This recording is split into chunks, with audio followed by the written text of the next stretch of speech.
गोड़ हाथ दो इसला पकड़ा दबा दो दूसरा बात शुरू करना शुरू कर दिया। हाँ तो चलो पानी नहीं गवा हाँ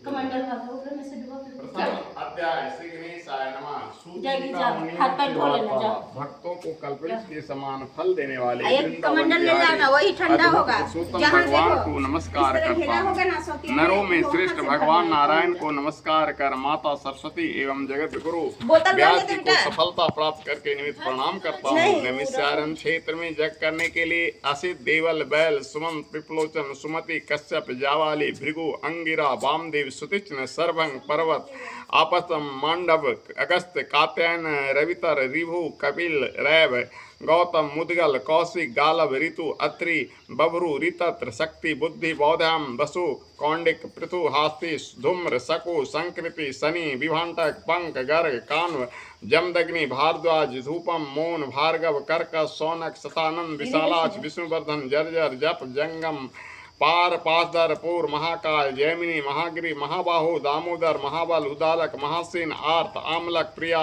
उद्वपाद एकपाद दुर्धर उग्रशील जलासी पिंगल अत्रि रिभु सांड्य तथा करुण काल कबल कलाधर श्वेतबाहु रोमपाद कद्रु कालाग्नि रुद्रग श्वेताम्र सर्वंग पृथुश्रवा आदि ब्रह्मनिष्ठ व वेद पाठी ऋषिगण अपने शिष्यों से संसार के उपकार करने के इन विचार से नैमिषार क्षेत्र में यज्ञ यानी शुभ कर्म करने के विचार से आए थे और उसी स्थान पर सूत जी भी भ्रमण करते हुए यानी टहलते हुए घूमते हुए पहुंचे। वहां सूत जी ने संसार सागर से पार उतारने वाले ऋषिगणों को शिष्यों सहित पाया तो नमस्कार करके सूत जी आनंद मग्न हो गए।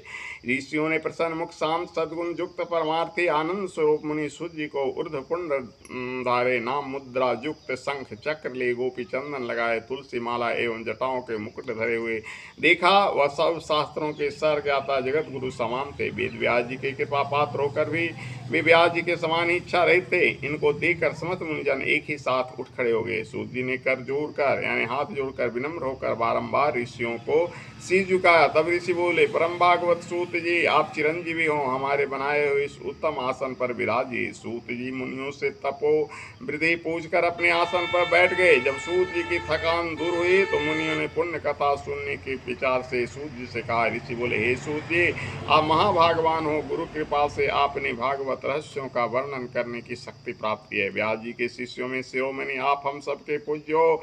हम लोगों ने संसार में सारूप से सहस्त्रों कथाएं सुनी है और उनमें भी सारूप और श्रेष्ठ कथाएं होंगी जो संसार रूपी समुद्र में डूबे हुए लोगों को पार कर सकते हैं। जो अज्ञान रूपी अंधकार में नेत्रदान के समान है उसको हमारे सन्मुख वर्णन कीजिए। ऋषियों के ऐसा वचन सुनकर सूत जी बोले, हे मुनिजनों मैं पहले पुष्कर नामक तीर्थ को गया, वहां स्नान कर ऋषियों और पितरों को पिंडदान दिया।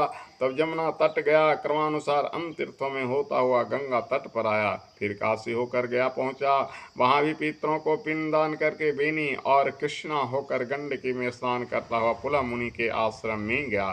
फिर धेनुमत में स्नान करता सरस्वती के किनारे 3 दिन तक रहकर गोदावरी पहुंचा। फिर कृतमाला कावेरी निर्विघ्ना ताप्ती वह्यासी नंदा सर्वदा और नर्मदा और चरमनमती होता हुआ सेतु बन गया।